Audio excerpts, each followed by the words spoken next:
la réponse côté Edward Gaming. Je rajoute Braum, Lissandra et un petit volley. Et comme ça, t'as une vraie team Freylord qui est en plus pas mal. Tu mets Tryndamere, tu mets Anivia. Je suis peut-être un peu trop loin de la méta là.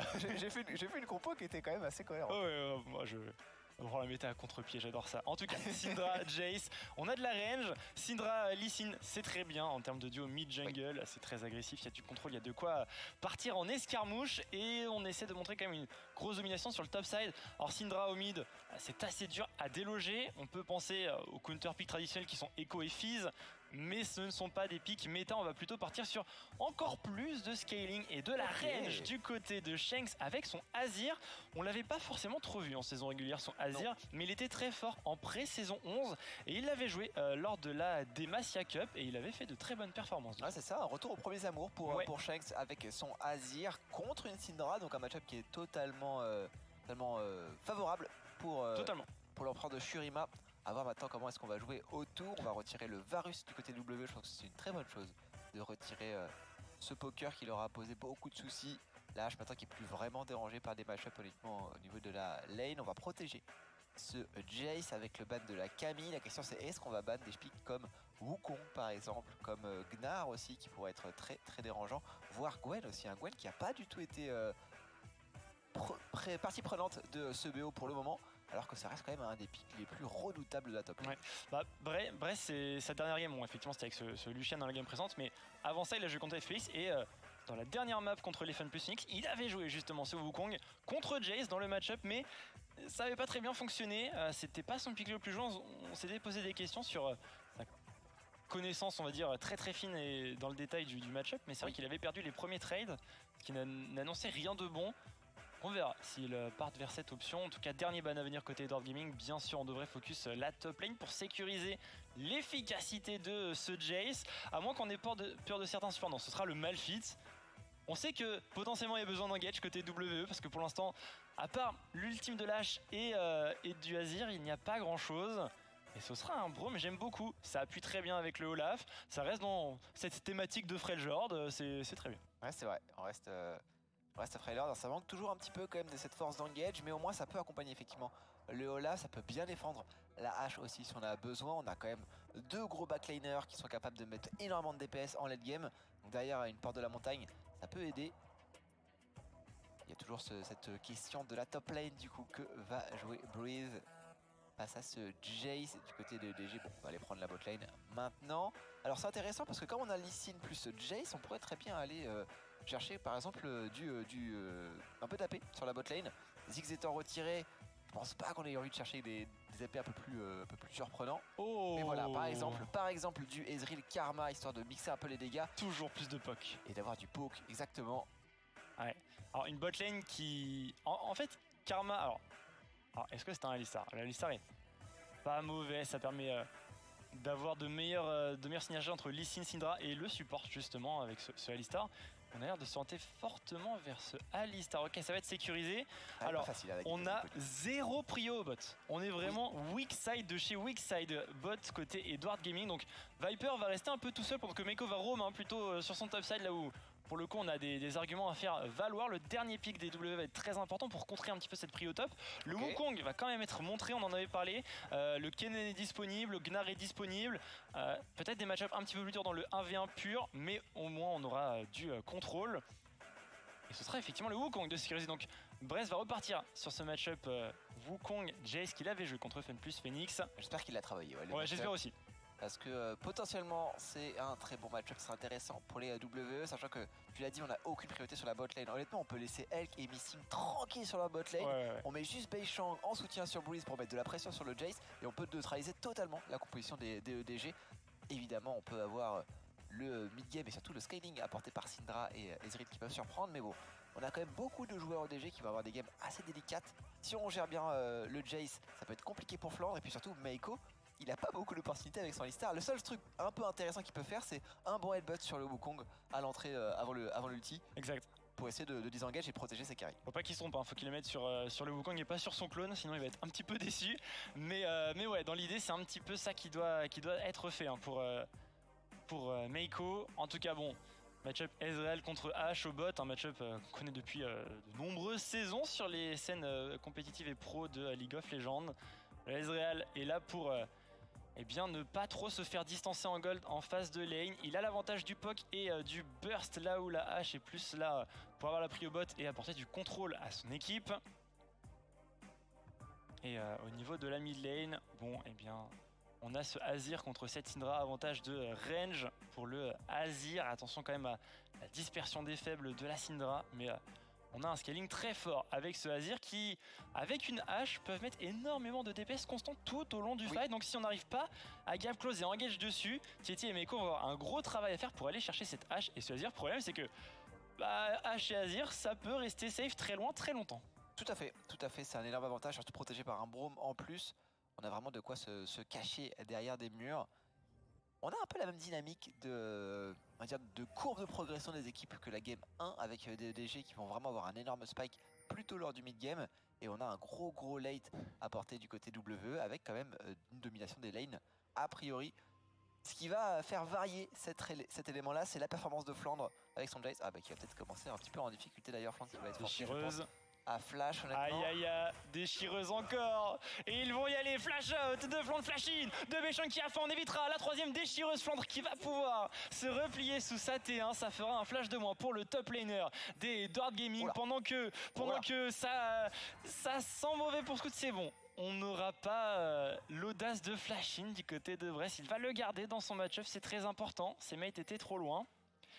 Et quel early déjà. Et nous avons 10 branches inspiration dans cette game. Ah bah ouais. C'est mon cheval de bataille depuis allez, 2 mois. Je trouve cette branche de rune trop forte et j'appelle encore à Riot de faire quelque chose. Ouais, il y a l'utilitaire. Hein. L'utilitaire, ouais. C'est énorme, surtout avec des champions qui de plus en plus ont beaucoup de dégâts de base dans leur kit. Attention par contre, elle qui va pouvoir faire shake. Ok. Et bah ils n'auront peut-être pas la priorité sur la première wave, les W, grâce à ce bon headbutt de Meiko. Du coup, non. Il a l'XP. Il y a l'XP quand même du côté de L, donc c'est pas si grave que ça. Et en vrai, il avait ça fait perdre 3 sbires quand même. Hein. Mentalement, ça met au fond mentalement. Ouais. Ah non, c'était bien joué de la part de Meiko, effectivement. Bon, c'est quand même un bot side qui est attendu perdu du côté de W, puisque on a récupéré ce red buff du côté de Beishang. Et d'ailleurs, qui va cross directement aller protéger son propre red buff. Il va croiser le signe adverse. C'est le problème, hein, même si... Oh attention par contre, Beishang là-dessus qui se fait un petit peu avoir. Avec Tietty dans son dos, la dispersion des faibles. Et on devrait partir sur un first blood, c'est fait. Pour Tietty là-dessus, plus de flash. Bien sûr pour Beishang, il l'avait utilisé pour tenter le first blood contre Flandre. Et directement, il se fait invade par ce Lee Sin. Il n'a plus de red buff, il faut qu'il court au bot. Sauf que, voilà, le back de scout, on récupère bien un petit peu des items avec un saut noir. Très sympa comme premier back pour Scout. Après c'est une téléportation utilisée très tôt. On va revoir ce qui s'est passé. Du coup Tietty donc qui a récupéré ce red buff, qui s'attend très bien à voir le Olaf parce qu'il l'a vu passer sur la mid lane. On va le chercher. Je pense qu'il peut pas vraiment intervenir. C'est un flash in le Scout aussi en plus. Hein. Ouais. Ça coûte quand même très cher en termes de summoner mine de rien cet engage de la part des EDG. Faut voir comment ils vont continuer de snowball dans la jungle de Beishang. C'est ça. Faut continuer à maintenir la pression du côté du Lee Sin. Après, on a 2 buffs partout. C'est bien beau d'avoir l'avantage de range dans le match-up avec Azir, sauf que dans les premiers niveaux, ça reste compliqué. Et il est sous tour. Shanks avec son Azir. Pendant qu'Otap, on prend énormément de pression à Brest, toujours dans ce match-up en difficulté. Et match-up mêlé contre range. L'objectif pour le Wukong, c'est de trouver des fenêtres d'agression et de ne pas trop se faire poke. Et c'est compliqué contre un Flandre qui connaît le champion Jace sur le bout des doigts. Ouais, dans l'idéal, quand t'es mêlé comme ça, c'est que tu veux laisser le range push légèrement, juste pour pouvoir contrôler un peu plus la wave et le mettre en difficulté derrière. Mais c'est Tietty qui a l'avantage au niveau de cette jungle topside. Le vertical jungle du coup qui se met en place. Pas forcément d'ailleurs la bonne réponse de la part de Beishang de venir défendre maintenant. C'est Golem, il est un poil tardif. Ouh, double téléportation sur la top lane, on sait qu'il n'y a pas de flash du côté de Flandre. Il y a celui de Breeze, est-ce qu'on peut aller chercher un 2v2 qui serait quand même plutôt à l'avantage des W du coup? Ça sera pas fait. Les junglers est toujours sur le top side pendant qu'au mid scout ça se passe bien pour lui contre le Azir de Shanks. Au niveau de la bot lane, bon, on est parti sur du scaling hein, pour les deux AD carry. Tears d'un côté, Cull de l'autre. Et le premier dragon qui va faire son apparition dans une vingtaine de secondes. Tech Tech, ce sera un dragon des océans assez sympa à récupérer en early. Ouais, avec la priorité de la botlane proposée par Elk, là on a une grosse vague de sbires qui va crash. Ça va ralentir un peu la capacité de Viper à wave clear. Est-ce qu'on peut jouer bot side du côté de Beishang qui va faire ses corbins, qui sera obligé de jouer le bas de la carte ensuite. Juste au niveau du cooldown de ses camps. Priorité du côté de Shanks. Effectivement, le fait de pas être... le fait que niveau 1, les joueurs n'étaient pas en place au niveau de leur lane, Ouais. ça a un petit peu gêné, je pense, le plan de jeu des W à la base. Shanks qui trouve un bon poke ici. On fait proc la comète. Historiquement, il y a 3 runes hein, sur Azir. Déluge de l'âme, comète ou tempo mortel.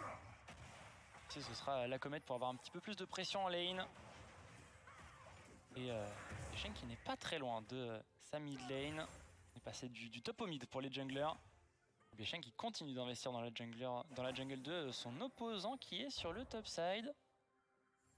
Le Wukong a été encore une fois forcé à back. Il va revenir à pied avec son Wukong. Bref, et il se fait salement distancer en farm. Ils veulent vraiment aller chercher un dive contre un Alistar. C'est compliqué, on n'a pas beaucoup de dégâts, mine de rien, du côté des G pour le moment. Alors on met plus de dégâts possible. C'est Missing qui prend énormément de dégâts. Missing qui va tomber instantanément. Viper les gens pas tomber. Est-ce qu'on peut prendre le kill? C'est un premier kill quand même récupéré, mais elle qui n'a plus de quoi suivre sous tour. Pourquoi ce dive alors qu'on avait une grosse priorité, qu'on avait un dragon des océans à récupérer? Par contre, Meiko qui a peut-être été un peu... Meiko sous sa tour, le petit heal avec le passif mais ça ne suffira pas, frappe directement la frappe sauvage de Beishang pour prendre un kill et c'est Viper qui arrive en téléportation. Est-ce qu'on peut aller chercher l'execute? Oh, ce sera fait! Très bon tir mystique de Viper, il ne laissera pas son support, hein, Meiko, prendre le kill sur le Olaf. Il n'y avait même pas l'assist de la part de Meiko. Il n'avait pas mis une auto ou quelque chose? Là il me semble qu'il l'a repoussé. Ouais. Après on est peut-être sorti du combat depuis, entre les deux joueurs, c'est vrai. Bon, dans le doute, au moins, c'est Viper avec son Ezreal qui aura le kill. Ouais, et je pense qu'on a tenté ce dive puisqu'il n'y avait plus de TP sur le Jace et sur la Syndra. Ah, le dragon était tellement une meilleure solution, je pense. Mais bon, au global, ça fait du 2 pour 2 quoi. Ah non, il n'y a rien, il n'y a pas d'assist. Hein. Ouais. Et ça se voit parce qu'au moment du Q-spell, de toute façon, il n'y a pas l'assist de Meiko. Ah, c'est par contre, qui se fait un petit peu poke. Avec le barrage cérébrant, la présence de Missy qui va intervenir. Et ce pushback de ouais, est-ce que ça pourrait ouvrir quelque chose dans la présence de Lee sur le boss set de cartes? Bah oui, forcément, hein, du côté de léger. On a bien conscience quand même que fine de rien, à 6 minutes de jeu récupérer, maintenant 7 minutes de jeu, et récupérer un dragon des océans, quand même quelque chose de très très puissant. Et notamment pour ce top set de cartes, parce que Breeze a besoin d'avoir un peu de sustain face au Jace, juste pour pouvoir plus tard aller chercher ses all-in. Scout qui vient prendre un petit peu l'information dans la rivière topside. Il y a 7 pink ward dans le pixel bush. Attention, on a une partition impériale pour Shanks, on ne va pas la tenter, on sait qu'il y a le fog. Derrière nous on voit qu'il n'y a personne derrière Scout, mais Shanks lui n'a pas l'information à 100%, le héros de la faille. 8 minutes de jeu qui vient de faire son apparition. Et on va se disputer un peu plus ardemment cette wave au mid. Attention, très bien utilisé cette dispersion des faibles et le kill au déferlement de puissance. Scout qui s'impose encore une fois dans le 1v1.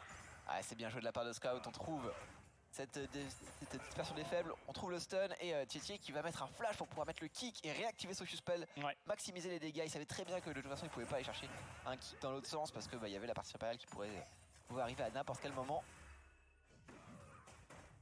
Tout ça c'est vraiment à l'avantage de DG pour le moment. J'ai l'impression que WWE a du mal à suivre un plan de jeu qui semble quand même pas si compliqué que ça. Jouer sur le boss set de cartes, contrôler les dragons et ne pas prendre de risques. A l'inverse, ils ont joué au dive en cherchant l'escarmouche au niveau de la mid lane.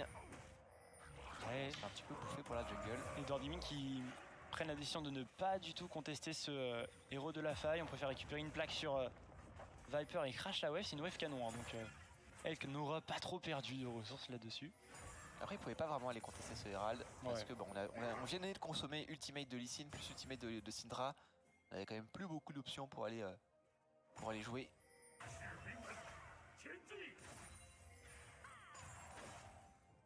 Shanks qui a la priorité au niveau du mid. Et on a ce héros de la faille dans les poches de Beishang. Où est-ce qu'il a envie de le jouer? Parce que bon, on sait qu'on a une priorité un petit peu constante au bot, hein, avec cette H Brome contre Ezreal Alistar. Ça peut permettre de donner des ressources à son AD carry. Attention, Meiko au niveau de la mid lane.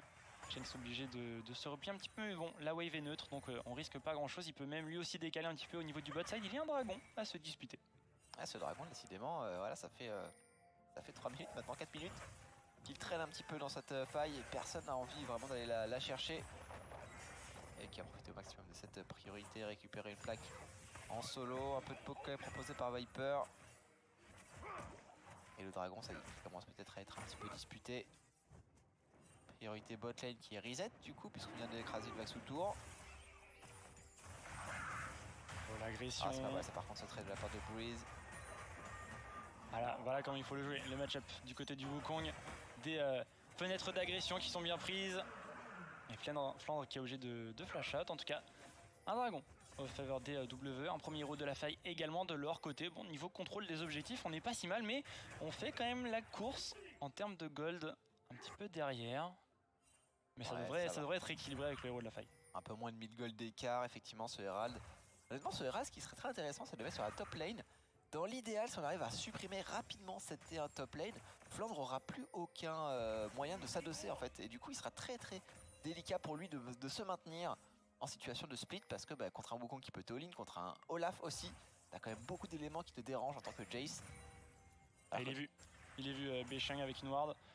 Shanks a la prio mid. Et Beshang qui va faire le grand tour accompagné par son mid laner. On va effectivement plutôt jouer ce héros de la faille au niveau de ce top side. En tout cas, on s'y dirige côté WE. Utilisation du Gromp. Attention, par contre, on s'en doute. Côté Edward Gaming, il y a Tietie et Meiko qui font eh bien, le déplacement sur ce top side de cartes. Et il a été vu. Beshang en passant au niveau du bulbe explosif. Ah, était bien cette fois dans le tripouche du côté de Flandre.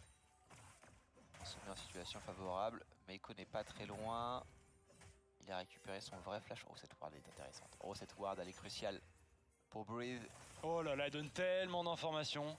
Ça ping au bot, hein, forcément. Ouais. On sait que le Ezreal est tout seul. Ah bah, Viper, du coup. On enchaîne l'embrasement. On a les concessive blows et le kill est sécurisé par Elk. Scout ne pourra rien faire. Très bon dodge du déferlement, enfin de la dispersion des faibles, et Scout est obligé de flash out. On va pouvoir récupérer des ressources supplémentaires sur la tourelle mid, sur la tourelle bot. On a toujours les héros de la faille qui, eh bien du coup, devrait peut-être être utilisé au niveau de la mid lane. Ça touchera pas, ou ça va être compliqué pour Tietie du coup de se repositionner, ça va. On a le rempart quand même, il avait une ward trinket en stock. Et du coup, finalement, ce Herald qui va être au niveau de cette mid lane. Est-ce qu'on peut disengage du côté de Missing et de Elk? On n'a pas de flash de cristal, on a le flash quand même pour Elk, le hit qui va être mis en place. Ça permet quand même à Missing de se repositionner, c'est parfait.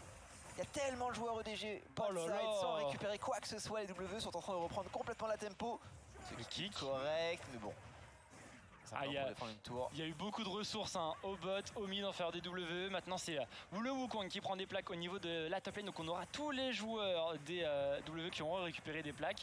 On essaye de prendre des plaques au bot, sauf qu'on est énormément de joueurs EDG autour de cette toile. Du coup à chaque fois qu'une plaque tombe, le stacking d'armor augmente du nombre équivalent au nombre de joueurs EDG qu'il y a autour de la tourelle. Donc là la tourelle au bot est très tanky. La tourelle au mid va être récupérée. Ce serait une première brique en faveur des W sur cette mid lane. Shanks et Beshang qui se partagent pas mal de ressources. C'est vraiment une phase de jeu qui est largement à l'avantage des W. D'ailleurs W qui repasse devant au gold, 2000 gold d'avance maintenant. Tout ça pour une petite ward. Comme quoi la vision quand même c'est très fort. Cette petite ward top side qui a tout déclenché. Elle est si bien et c'est 10 plaques sur 15 pour le moment côté W avec la première tour de récupérer.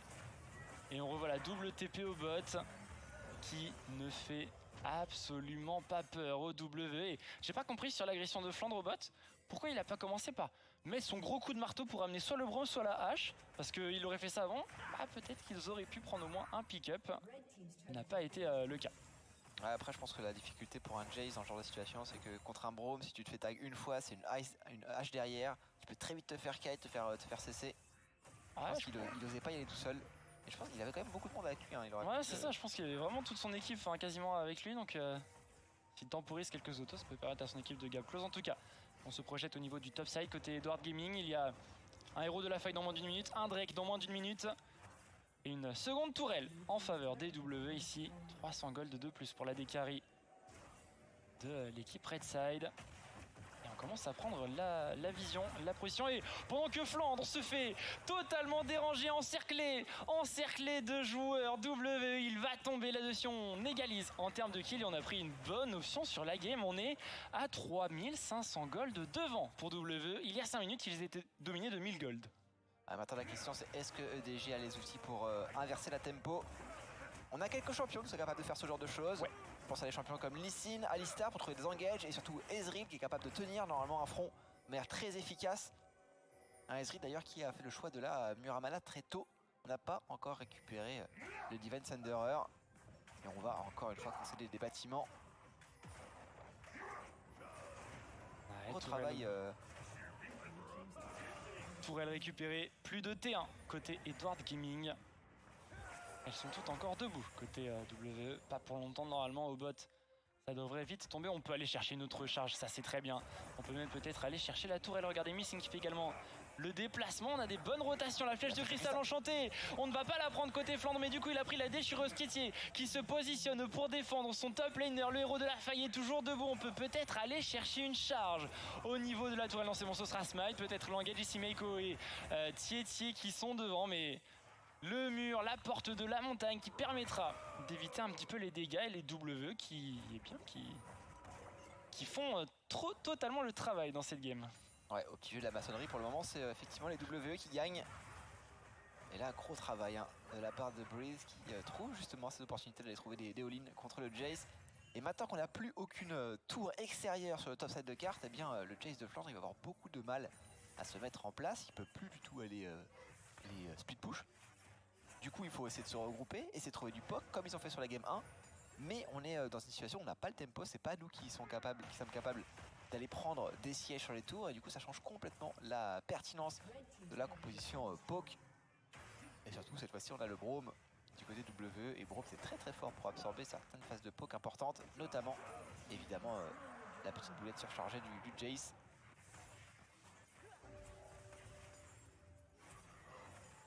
Les duo lane qui sont rendus au mid, on va évoluer sur une faille des nuages dans cette game numéro 2 de ce BO5. Et on est à potentiellement 10 minutes d'avoir une âme des nuages justement sur les WWE. Après bon, ça m'étonnerait que les Edward Gaming laissent absolument tous les Drake au WWE. Il faudra surveiller un petit peu le contrôle des waves mid et bot pour aller contester l'objectif. Le Nashor c'est pas pour tout de suite, encore 2 minutes 30 avant son apparition. Et bon, de toute manière, on n'a pas, particulièrement côté Edward Gaming, on n'a pas la meilleure composition pour le faire. Non. Par contre, H, Azir, bon, ça dépaisse. Il y a de quoi faire, ouais. Il y a de quoi faire. On a clairement un avantage à jouer du côté de DG, c'est le timing 2 items qui est largement supérieur à celui des WWE. Par contre, dès qu'on commencera à rentrer dans les 3e, 4e items, là, le scaling des WWE se mettra en place. Ça ne sera malheureusement pas sur Viper qui était habile au niveau de ses petits pas. Et voilà, la priorité maintenant, elle est pour WWE. De manière générale, le contrôle de carte va être à l'avantage WWE. Et on a une situation un peu surprenante avec le Azir qui split push face au Jace et le Wukong face à la Syndra. La partition des lanes, pas forcément celle à laquelle je m'attendais, mais non, pas mal ça. On se fait étouffer. Côté Edward Gaming, les W qui progressent bien sur la map. Très bon travail au niveau de la bot lane. Breeze qui se fait un petit peu contrôler, plus de peur que de mal. Il est toujours en vie bien sûr. Et téléportation de Viper dans sa propre jungle. Beisheng qui peut se replier. Il y a un red buff à contester. On va vraiment jouer ce red buff pour le moment. C'est Beisheng qui est en front lane. Il y a une Syndra. Voilà, tricheur. Après, c'est un red buff qui devrait pouvoir reset. Normalement, non, ça va. Il y avait le smite du côté de Tietie. On l'a mis très très loin. Et toutes ces phases de jeu où les DG sont obligés de se regrouper, bah, ils veulent se regrouper parce qu'ils ont une composition poke. Et comme ils sont derrière, comme ils peuvent pas prendre l'initiative sur la carte, bah, du coup, ils perdent beaucoup. Et à chaque fois, voilà, c'est un tiers de barre de vie sur une tourelle qui part, c'est 2 vagues qu'on perd sur le top side, c'est un carapateur qu'on peut pas récupérer, un dragon, tous ces éléments qui vont être retirés au fur et à mesure. Et on sent vraiment l'érosion mise en place par la composition des WWE. Ouais, et on sent le problème d'engage côté Edward Gaming. On a pourtant un Alistar et un Lee Sin, mais ça n'a pas suffisamment de range pour aller inquiéter Azir et H, qui sont positionnés très loin derrière et qui auront le temps de voir venir dans tous les cas ces deux joueurs et répondre par le POC. C'est sûr que quand il y a des sbires, c'est moins facile de de connecter sur les champions adverses. Et du coup on continue le petit bout de chemin, on a 35 sbires d'avance du côté de Elk, qui a également bien un niveau d'avance. Il part sur son 3e item. Allez, on a quand même 2 items sur Syndral, 2 items sur Ezreal. Il manque juste la fin des bots du côté de Scout, mais on est quand même sur une situation assez favorable pour les EDG en termes d'itemisation. Bon, peut-être un petit item de plus sur Flandre, ce serait avantageux bien sûr. Obligé de Scout au barrage Térébrant au niveau de ce Nashor. C'est dire le manque de vision totale des EDG.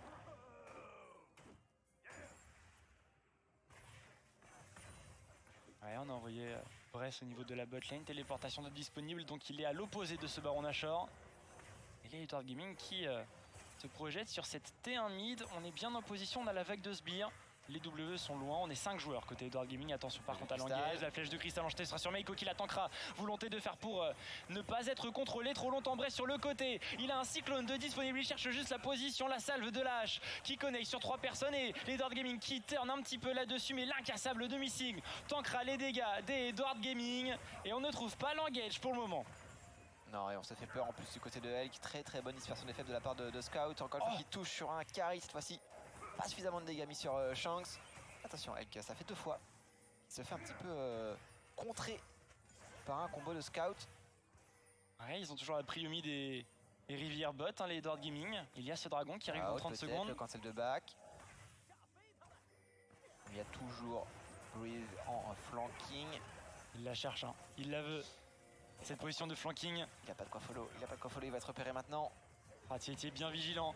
Et la téléportation qui est cancel. Shanks qui ne pourra pas être là dans ce fight. Et il ne reste plus que Bress qui va probablement se faire avoir. Bon, une chance on va dire pour WWE, c'est Meiko qui récupérera le kill.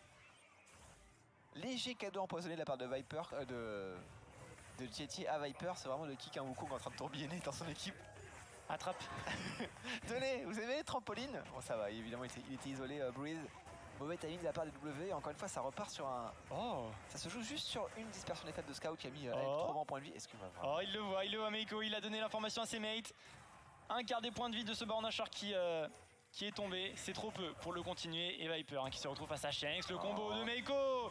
Et l'expérience du joueur qui paye ici. Shanks qui va tomber le kill sur un bon orbe électrique de Flandre. Et on en parlait peut-être de ce long run. On perd un petit peu en concentration. Ouais. Côté W. Et le Azir ne doit jamais être positionné ici sans vision de l'autre côté du mur.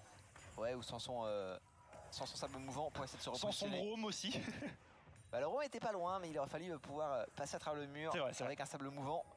Je sais pas s'il avait le cooldown ou pas, ou si vraiment il s'est fait surprendre. Grosse erreur W. Et c'est dommage parce que jusqu'à présent ils avaient le tempo, ils avaient le contrôle. Et ça vient d'être complètement flip par DG qui maintenant vont pouvoir mettre en place leur split. C'est la deuxième erreur de Shanks de suite, hein, parce que la TP mid, on va la revoir. Voilà, cette TP c'est celle de Shanks. Sauf que la tourelle est déjà morte et il y avait pourtant des wards sur lesquels TP autour. Et du coup... Trampoline. C'est cadeau, c'est pour vous. Ah, et on va revoir le positionnement de Shanks. Ah, il a pas de vision sur son bataille, il fait surprendre par Viper qui lui court dessus. Il sait que Shanks est encerclé. Et le gardien qui proc, et je pense juste que Missing il se dit frérot, il peut pas y aller. C'est trop dur, je peut pas y aller, je viens pas. Surtout qu'il avait l'information sur la présence du Jay juste au-dessus, donc vraiment il pouvait pas du tout aller commit. C'est dommage. C'est dommage, c'est quelques petites erreurs et honnêtement c'est de l'autre play aussi de la part de EDG. Si le prochain fight, c'est encore une fois une dispersion des faibles de Scout qui met Elk hors du fight, ça me semblera compliqué pour W. Il cherche cette victoire. Bon, le fait qui va être évité. Viper est très solide. Sur les dodges par contre c'est pas mal cette faille quand même de créer. Meiko qui prend beaucoup de dégâts, Meiko qui va devoir être stun, qui va prendre toute la charge du Olaf et qui va finir par tomber sous les coups de Elk. Oh, Scout, la dispersion sur Missing, ça va, il y a le triomphe pour le remettre en place. Missing, ce flash était un peu étonnant. C'est pas mal ce que sont en train de faire les Edward Gaming. On prendra un pick-up sur Shanks qui n'a plus de flash, qui est mort. Et Tietty par contre dans la mêlée Bress qui commence à faire parler les mécaniques. Et Elk qui est obligé de fuir là-dessus. Flash out. Les slows, normalement ça devrait bien se passer, à moins que la dispersion des faibles de Scout ne touche. Viper qui va pouvoir blink in. Et c'est du 2 pour 1 tout de même en faveur des WE qui doivent reprendre le contrôle sur ce topside de la carte. On sent que le fait d'être à l'aveugle dans la rivière, dans la jungle, ça les met très mal. Je suis vraiment étonné par le résultat de chacun de ces fights. C'est jamais l'équipe que je pense être devant qui s'en sort le mieux. Il y a des petits miss-poses et c'est bien sanctionné à chaque fois. Ouais. Beaucoup de petites erreurs, c'est pas le BO le plus propre qu'on ait vu de la part des deux équipes. Et les flèches de Elk sont très bien, mais sont tout le temps esquivées. Oui. C'est le problème. Elles sont toujours bien positionnées, mais on n'arrive pas à les connecter. Peut-être que si on arrive à toucher sur les flèches, si c'est ni esquivé ni sur le Alistar, là on pourra commencer à vraiment y aller avec le front à côté de W. C'est bizarre hein, ce flash de Missing aussi, je pense ce qu'il a tenté. Je pense qu'il se fait complètement punir. Shanks aussi qui fait pas sa meilleure game, c'est dommage parce que son Azir normalement il est quand même reconnu. Par contre attention, Titi qui s'est fait attraper. Ah, les junglers, attention à ne pas mourir, hein. Il y a toujours ce Baron Nashor qui est disponible. Pendant qu'on voit quelques statistiques de Viper. 16 par minute globalement dans la moyenne supérieure de la ligue. Bon KDA, bonne kill part globalement, bon damage. C'est vrai que on a des kill part pour les AD carry qui sont un peu moins élevés que Ospring et dans les méta précédentes, puisque la méta s'est vraiment beaucoup décalée sur le top side. Oui. Mais ouais, 63%, 64% de kill part, ça reste dans la moyenne globalement. Et puis 30% de dégâts de son équipe, ça reste quand même une stat importante. Ouais. Transforme très bien les golds qu'on lui donne, Viper. On a Azir plus H, je sais qu'on a pas mal de dégâts. Attention par contre, elle qui va pas prendre trop de poke. Cette porte de la montagne qui était un peu tôt honnêtement de la part de Missing ou trop tard parce qu'on a le barrage charmant qui avait déjà...